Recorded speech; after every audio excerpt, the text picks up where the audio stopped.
USC wants the best transfer portal player available. That's not where he can make the biggest impact. You are Locked On College Football with Spencer McLaughlin, your daily podcast on all things college football. Part of the Locked On Podcast Network, your team every day. Welcome, everybody, to another episode of Locked On College Football. I'm your host, Spencer McLaughlin. Thank you so much for making this your first listen or your first view every day, part of the Locked On Podcast Network, your team every day, and your daily source to stay up to date with the biggest stories in this, the greatest sport on planet Earth.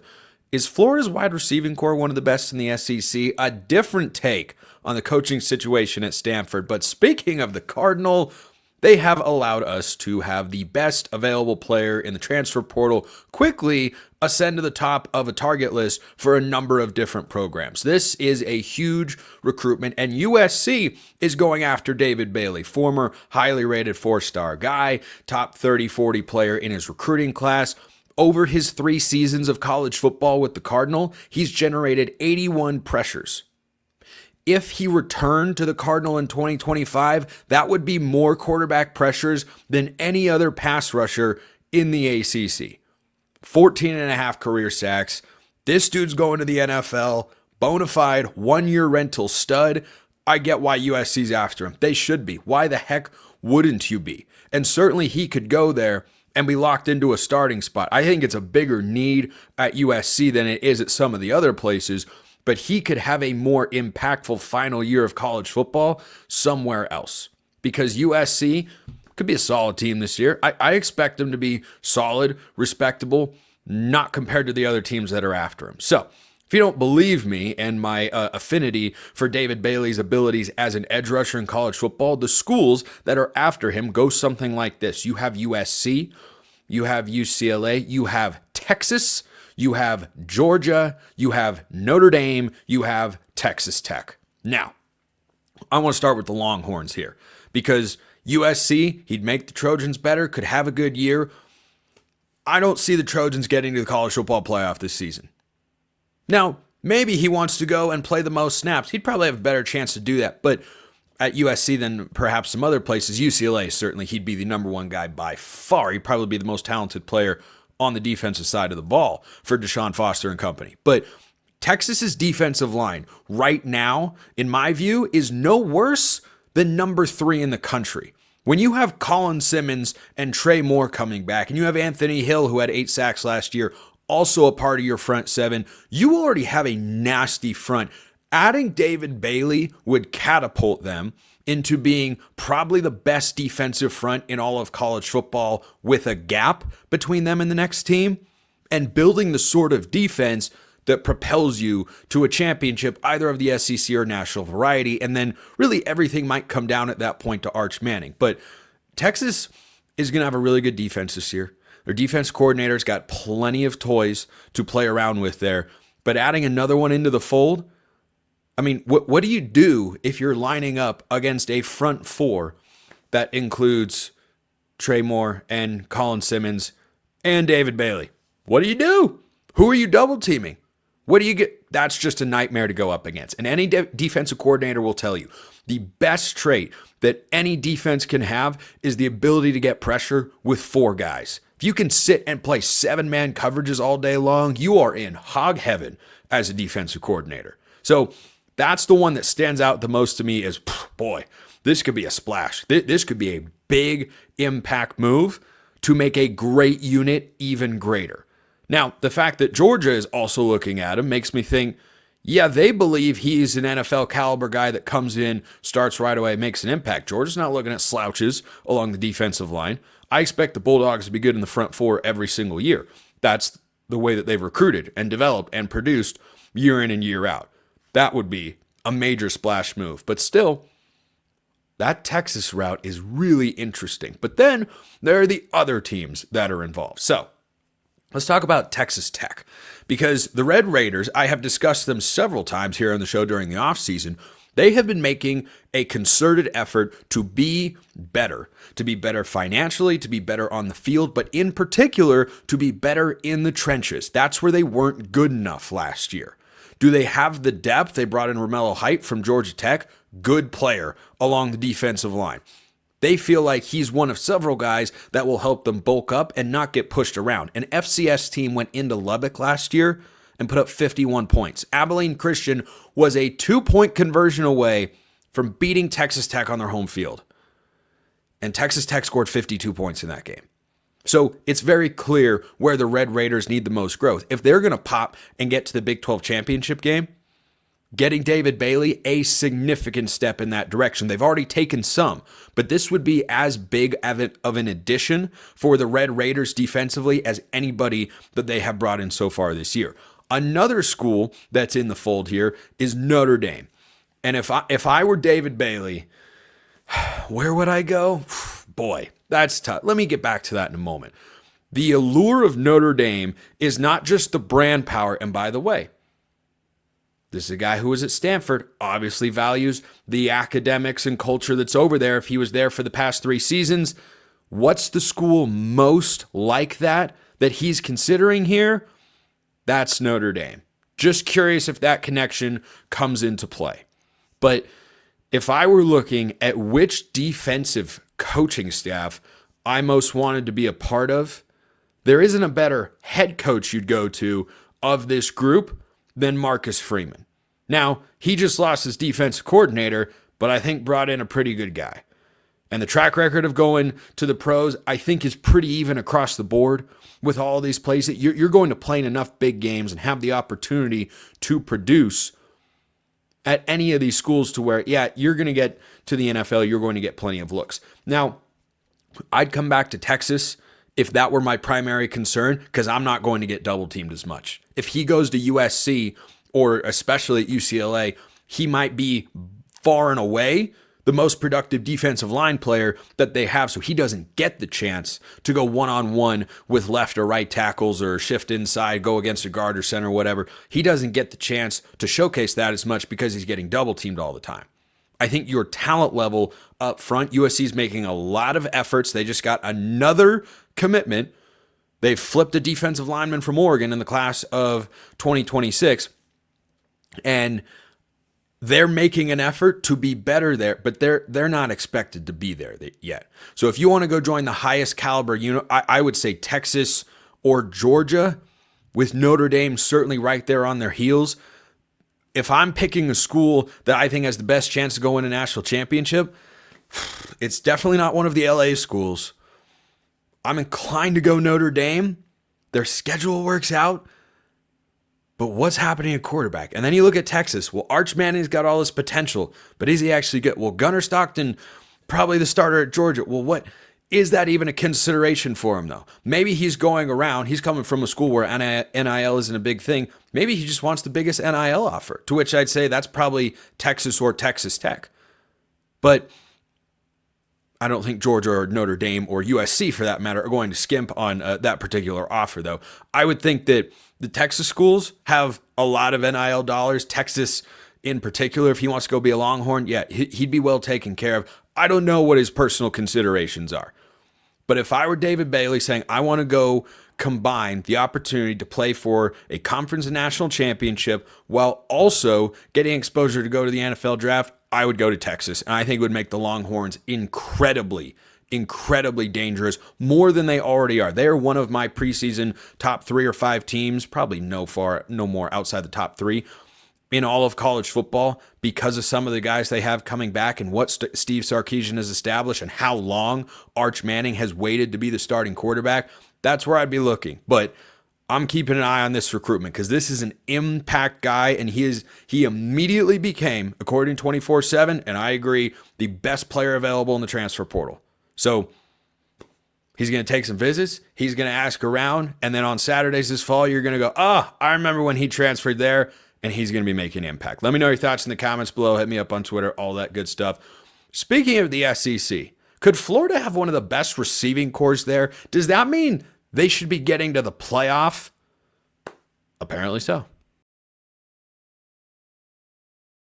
First, this episode brought to you by Supply House. Get the supplies you need from the site made for all the skilled trades. Supply House. Whether you're in plumbing, HVAC, or electrical work, Supply House is the reliable way to order products online. Their easy-to-use website is packed with helpful resources and the latest product info to help you get the job done right. Plus, with a complete inventory of over 200,000 parts from over 400 top brands, you'll find exactly what you need delivered fast from coast to coast. Need help with an order? Supply House offers expert support and industry-leading service, so you'll always talk to a real person. And for trade pros looking for an extra edge, their free Trademaster program offers exclusive perks like a dedicated phone line, free shipping, and discounts on every order. Thousands of skilled professionals are already taking advantage. Now it's your turn. Join the Trademaster program today at supplyhouse.com/TM and start ordering plumbing, HVAC, and electrical supplies with just a few clicks. Plus, use promo code SH5 for 5% off your first order. That's supplyhouse.com.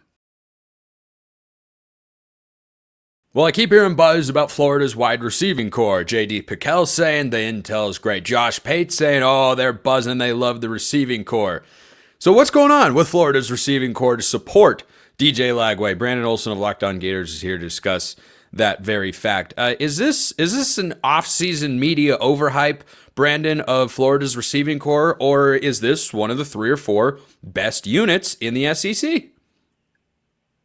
Yes. That's what I'll say. I will say yes. I think that Florida's receiving room is incredibly talented. But there's very little proven production in there right now. As far as being actual wide receivers, like Trey Wilson had a phenomenal freshman season. Last year was hurt, but most of what we've seen him do has been catching passes behind the line of scrimmage on not even screens, but pop passes, basically just handing the ball off to him.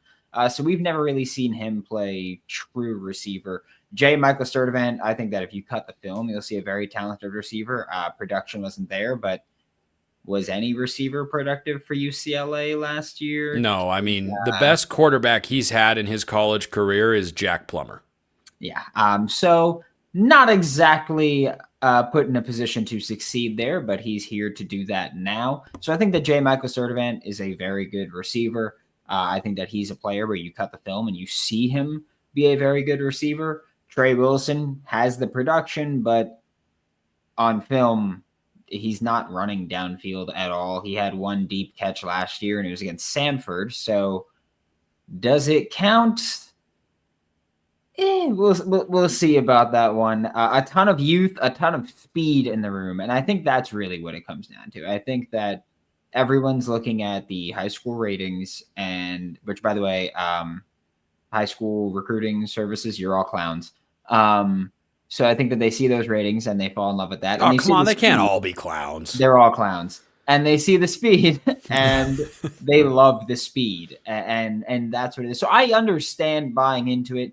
I do think that this receiver room can be one of the top 3 or 4 in the SEC. But as far as everybody, I feel like acting as if it's a proven or a given already, I think that's a little bit premature. How important is this unit to be that good for Florida to get back to a bowl game, which would be a good season? It still feels weird to me to say that as, oh yeah, getting to a bowl game would be a good season for the Florida Gators. Like that still feels wrong to me internally. And let me cast this image about Florida for next year, Brandon. I think the SEC is as open as it has been in the last several years. I think it was incredibly open this past year, and Florida was pretty close to rising to the top of it. Don't tell me they couldn't have at least challenged Texas if they'd had, I don't know, a healthy starting caliber quarterback in that particular game. I look at the Gators and say, you know, maybe they're just a 5-6 win team and Billy Napier's just fighting to save his job. But if there was ever a time, I kind of feel like it's now. I think Texas is really good. I do. Talked about them earlier in today's show. If they land David Bailey, look out for that defensive line. It would be filthy, and it's already one of the best in all of college football. Yeah, Georgia's going to be good. Unproven at quarterback. LSU, is Brian Kelly getting over the hump? He's got the quarterback, but I don't know about... And you just kind of look around and go, what's a surefire thing? What's a surefire... Alabama, not a stable quarterback situation. They're in flux and turnover there. I look around this SEC and say, hey, if Florida, who has recruited very well, as you know, over the last couple of cycles, if they play to their full potential, is there a reason that they couldn't win 9-10 games? So that's the first angle. And then the second question is, how do the receivers factor into that? First, Let me say this. If bowl game means good season, just fire me now, Locked On, because I will drop expletives if they barely make a bowl and they're like, yeah, Billy, come on back. That'll be crazy. I think that personally, it's college football playoff or bust for me with the Florida Gators. I think that when you look at this team, I get last year, wasn't the way that everybody thought it was. But when you look at this team, the way they've recruited, the way they've built through the portal, I mean, I can't look at this roster and say that this isn't a top 12 roster in college football. I just can't. It's up to the coaches at this point. And if the coaches can't get you there, that's why I say college football playoff or bust. If they can't get you there, get rid of them. It's as simple as that. The goal is still win a national championship. And you have as good a roster as you've had in years. This is a better roster than when Florida played in the SEC championship game in 2020. Like this is a better roster than that. Receivers, I think that they really help open things up. Billy Napier is going to want to run the football. Russ Callaway is the new offensive coordinator. I'm not convinced that he's not going to be calling plays. I know right now Billy says he will still do it. I'm not sold on it, to be honest. I could still see him handing off that play calling duty to Russ. And when you have Russ, an air raid guy, and you have receivers with this much speed, this much talent, running backs that will just punch you in the mouth, 4/5 of your offensive line returning, like receivers, someone stepping up makes this team so much better. Like if Trey Wilson, who I fully believe can be a good receiver, I mean, you look at his movement skills, and that's someone that should be a good route runner. If Trey Wilson can do that, on top of J. Michael Sturdivant being a legitimate X receiver, if Aiden Mizell reaches 70% of what I think Florida Gators fans think he's going to be, then I think that you're looking at a top 3 receiving class or receiving core in the SEC. And I think that, that they fall into it in the sense that you got to be able to put up points in modern football. We know that when you have a quarterback like DJ Lagway who's looking to take deep shots, receivers are going to be a very important part of that. And that's what I'm looking for this team to actually reach their college football playoff potential. Last time we spoke, we discussed an injury to DJ Lagway and kind of how that was evolving. Is there any update there, good, bad, or indifferent? We'll say that from what I've been told, if there were a game he'd play, there's not much. They're keeping that. It doesn't instill mountains of confidence in what it's going to mean by the time. I know September at end of August is a ways away. We're, basically 4.5 months from the season, which let that be a glimmer of hope to all of you who miss college football. 4.5 months. That's not as far as we were 4.5 months ago, I'm saying. We're 4 months into the year already. Exactly. Yeah, we're cruising. We are absolutely cruising along. Locked On College Football helps me pass the time. Hopefully it helps all of you do that as well. But is this something that you think eventually does go away for DJ Lagway, or going into fall camp, is it still going to be, hey, is DJ fully healthy? I will say that I don't fully buy any severity to this. I feel like this is more precautionary than anything else. I have said before that I don't trust everything about this disclosure process, we'll say, about it all. Because you look at off-season videos and we see DJ Lagway going through everything. He's doing push-ups and pull-ups, and if you have a shoulder injury, I don't think that you're going to be pulling up 250 plus pounds at QB. I don't think you're going to be pulling that up right now. And we've seen him do push-ups, pull-ups. We've seen him go through everything. The only thing we haven't seen are videos of him actually throwing the ball, and I do think that it's very important to remind everybody that media gets 12 to 15 minutes of access to practice, and then they go indoors. 12 whole minutes, huh? Oof. And then you don't, I know, marathon men. And then you don't get to see anything more than that. And so I think that it's very important to take all the context in of we really see nothing when you think like we don't see anything. We've been told that, yes, if there's a game, he'd play. We've seen videos and pictures of him sweating and going through every workout except actually throwing the ball. I will say I'm not cool with it. I'm not cool with him not participating, him not playing, practicing. Not saying that I blame him at all. I do think that this is just the coaching staff being extra cautious with him. and keeping some things close to their chest. But I hate it. I think he was immensely talented. I think he is immensely talented. I think that he had a great season for a true freshman, but not a great season overall. And I do think that he needs that development and he needs those reps to continue improving and to be the starting quarterback that Florida needs him to be in 2025. Brandon Olsen, Locked On Gators, just putting out the flames on how hot that Gators wide receiver room is. That's why they call him Buzzkill Brandon, folks. That is his new nickname here on the show. Coming up next, the most interesting situation in the ACC isn't what I thought it would be, but that's where we are. A different take on what's happening in Palo Alto. Speaking of Buzzkill. First, this episode brought to you by Monarch Money. Ever check your bank account and wonder, where did all my money go? Between dining out, online shopping, and entertainment, it's easy to lose track. That's where Monarch Money comes in, your personal CFO giving you full visibility and control over your finances. Monarch Money isn't just a budgeting app. It's a complete financial command center. You can track all your accounts, investments, and spending in one place. So you stop just managing your money and you start building wealth. All in one convenience. That's what they're all about. Instead of juggling multiple apps, you can use Monarch to check your finances, track your spending, and even plan long-term goals. So take control of your finances with Monarch Money. Use code LOCKEDONCollege at monarchmoney.com for 50% off your first year. That's monarchmoney.com. Code LOCKEDONCollege for half off your first year. monarchmoney.com.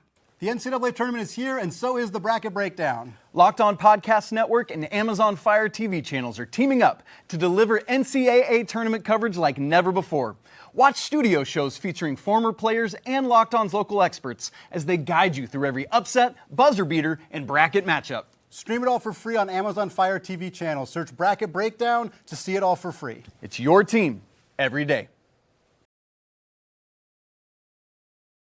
Could it all work out? Could I just be completely out of the mental loop on what's going on in Palo Alto? Brian Smith, Locked On the Portal and Locked On Seminoles here to discuss that. So you have a different take on Frank Reich being the interim head coach at Stanford, who he coached Andrew Luck in 2018 and has some that feels more like interviewing than interim, Brian. What do you think?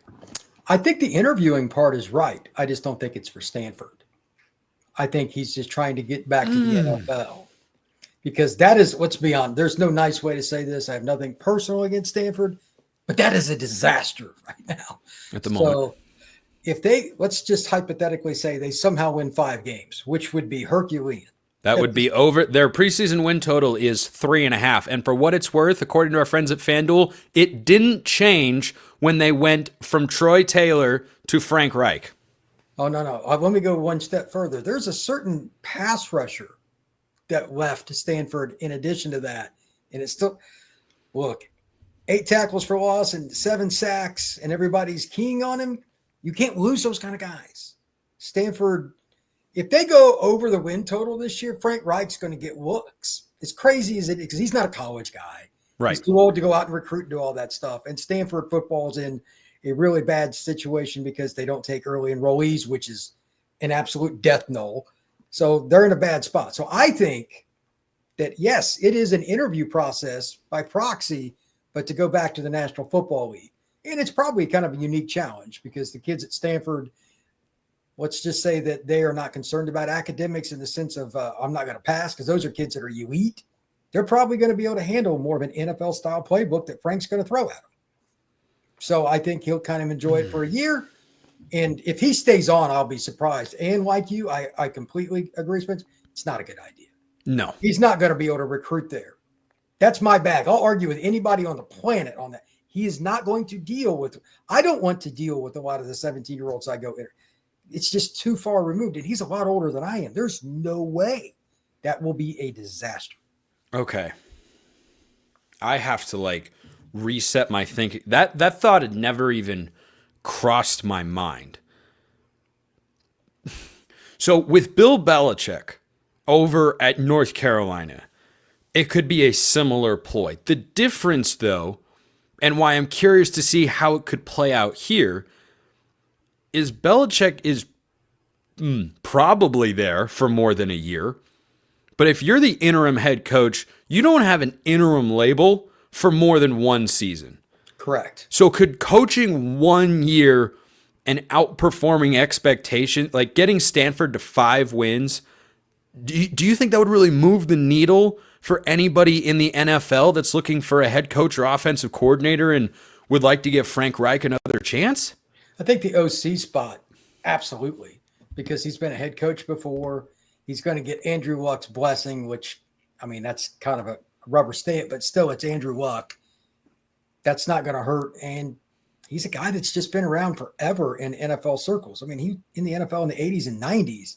That's a long tenure. There is not an office in the league that he hasn't communicated with. If he just does well and improves what, again, is going to be a very porous situation, because they're going to have other transfers. That portal, by the way, is opening up in a couple weeks. It will probably not be friendly for the Cardinal. I think we can all safely assume that. If they can get to 5 wins somehow, and I'm not counting those up. I'll let Spencer pick those. He can have at that.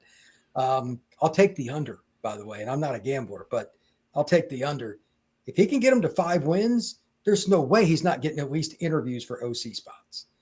That's all. Because he might get them anyway, because he could have taken the year off because of all his connections, but that would just be another feather in his cap. He can be like, look, we were outmanned in all but like 1 or 2 games this year, and we still won X amount of games. And he'd be right. I could see that. Here's the other interesting component of this.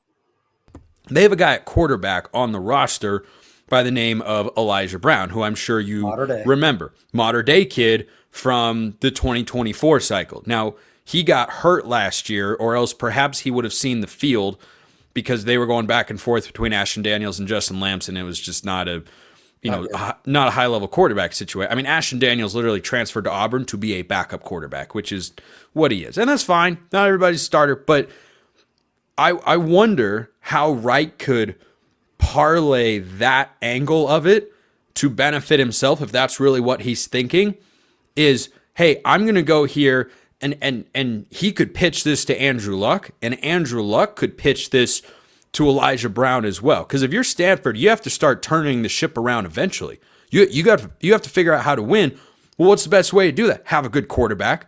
Elijah Brown can be that sort of guy. He was one of the top 15 quarterbacks or so in the class of 2024. I mean, Alabama was after Elijah Brown, and he is with the Stanford Cardinal. That's not a sentence you say very often, but that's the case here. So if Frank Reich has 1 year to show the NFL he can still develop a quarterback and coach a quarterback who isn't even ready to start necessarily, then that could benefit both sides, because he gets to put that feather in his cap, like you mentioned. And then from Stanford's side, they get the kid playing time, keep him out of the transfer portal, invest in him as they should as the future starting quarterback of Stanford football as they rebuild, and he gets coached by a multi-decade NFL veteran offensive mind. What do you make of that?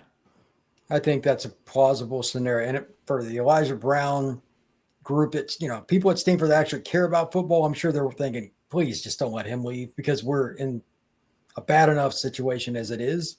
If he leaves, my prediction of going under the 3.5 win total might go to under the 2 win total. Because who would be the quarterback? And what guy's going to come in as a transfer with an interim coach? So, I mean, it's Brown or bust is my guess. Unless there's surprises. Well, you never know, but unlikely. So, yeah, they need that to be what happens, because it's going to be rough enough if Elijah's throwing the passes and calling the plays, let alone if it's somebody I don't even know. Yeah, I hope that works out, because you hate to see everybody else on the team kind of go down. But as you said, Spencer, if you don't have quarterback play, especially at a school like Stanford, where you're not going to out-will teams in the trenches like they did towards the end of the Harbaugh era. They had players in the trenches going to the draft. They had dudes. Yeah, but now where did those dudes go? Other schools would be the yeah. Other schools. Well, that was always my take when David Shaw was losing it at Stanford, is I felt like he lost his identity. He tried to work in the slow mesh and spread out and throw the ball more. I'm like, that's not you, man. That's not you. You can still be Wisconsin and Iowa. Yeah, it might not have the same ceiling. You can still be really good. You could still be really good doing that. And I want to get you out of here on this thought, Brian. I want your take on David Bailey, who I talked about on the first segment of today's show, and what makes him, according to 24/7, and for my money, based on who I've seen is available in the portal so far, he is the most highly coveted player, and that is because he's a pass rusher, and there just aren't enough of them, and he's proven. He's got 3 years. You know what he's going to do, and he still does it. Yeah, those guys are rare. Everybody's talking about SC, etc. I don't know where he's going to go, but the Texas could be. It would make the nastiest D-line in the country. I mean, is that surprising anyone? No. You know, they want, like, if they don't win it with Arch, when would they win it? So don't think that they don't make a phone call. I'm not saying they're going to get him. Oh, no, he visited Texas yesterday. Okay, already? Well, see, yeah. I haven't even followed it. So that just, they know they've got a short window. So it wouldn't be surprising. And I mean, Texas is a good school. It's not Stanford, but it's still a really good school. So yeah, I wouldn't be shocked at all. Here's the other thing. If he goes there, that might attract other guys to the portal window to go to Texas, etc. Good players want to play with good players, Spencer. We talk about that all the time. So that would not surprise me. Yeah, I think that would make some sense, actually. Yeah, he is a Sunday guy. He's an instant impact guy. 81 pressures over the last 3 years. 81. If he were to return to Stanford, that'd be more than anybody in the entire ACC. That's who's in the portal right now. So, Brian Smith, great stuff. Locked on the portal, Locked on Seminoles. Appreciate everybody listening. I will see you next time. And until then, hope you have a wonderful rest of your day.